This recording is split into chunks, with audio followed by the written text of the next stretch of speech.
Welcome back to Checkpoint. I'm TT Shinkan. And I'm Matthew Yapp. Telltale, the video game company that's behind such games as The Walking Dead, The Wolf Among Us, Batman, and more, is working on a game based on Marvel's Guardians of the Galaxy. If the game is anything like the Batman Telltale game, players should expect to play as both the hero and civilian side of the character, all while making decisions that will impact the rest of the game.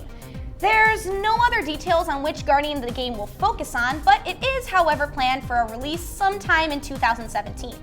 Guardians of the Galaxy Volume 2 is coming to theaters next year as well, set to release on May 5th. This week, the CW is giving the fans everything they could want with a 4-episode crossover event between their shows The Flash, Supergirl, Arrow, and Legends of Tomorrow. While there are a lot of great things coming from this supersized team-up, by far the most important thing, in my opinion, is the unveiling of the legendary All of Justice.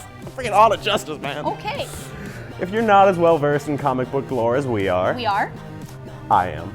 All you need to know is that the Hall of Justice is the main base of operations for the Justice League and has been a prominent location in the comics for decades now.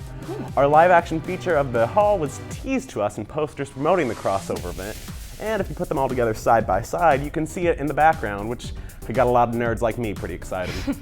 I look forward to seeing if the CW will make this a fun one-off Easter egg, or if the Hall will be a focal point throughout the universe. I'm hoping for the latter, but only time will tell. Yeah, well, remember how much of a letdown No Man's Sky was? I do. Well, the game has recently gone through a massive update that might make the game less of a disappointment. Yay! The lead designer for the game, Sean Murray, posted on Twitter, "If you could have lived our lives over the last months, you know how meaningful this is," followed by a link to the update titled The Foundation.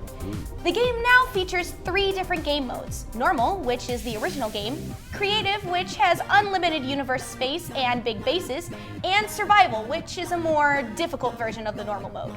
In addition to different modes, players can now build home bases, farm crops, add save points anywhere, and much more. Whether or not this new content will breathe life into the game remains to be seen. But if you want to check it out for yourself, the update is currently available for free on PlayStation 4.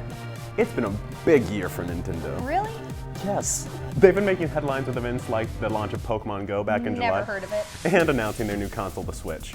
But they aren't stopping there. Nintendo has revealed they are working with Universal theme parks to make Nintendo Land in Universal's Japan, Orlando, and Hollywood locations. The announcement came to us in a YouTube interview featuring Universal's creative president, Mark Woodbury, and Nintendo's Shigeru Miyamoto. In the interview, Miyamoto said that the park was bringing the essence of the games into the real world, and that they are working very hard to create attractions that can be equally enjoyable to anybody, regardless of age. On their blog, Universal said that the parks will be expansive, immersive, and interactive. Essentially, this news combined with the fact they already have Harry Potter World, Universal is putting everything I cared about as a child into one convenient theme park. Well, Disney World is better. Well, you're wrong, so. For all your video game, TV, tech, and movie news, be sure to subscribe to Byte BSU to stay up to date with us on Checkpoint. Personally, I like Disney World better, but personally, you're wrong. I don't. For all your video game, TV, tech, and movie news, be sure to subscribe to Byte BSU to stay up to date with us on Checkpoint. Yeah! I think we post that wrong.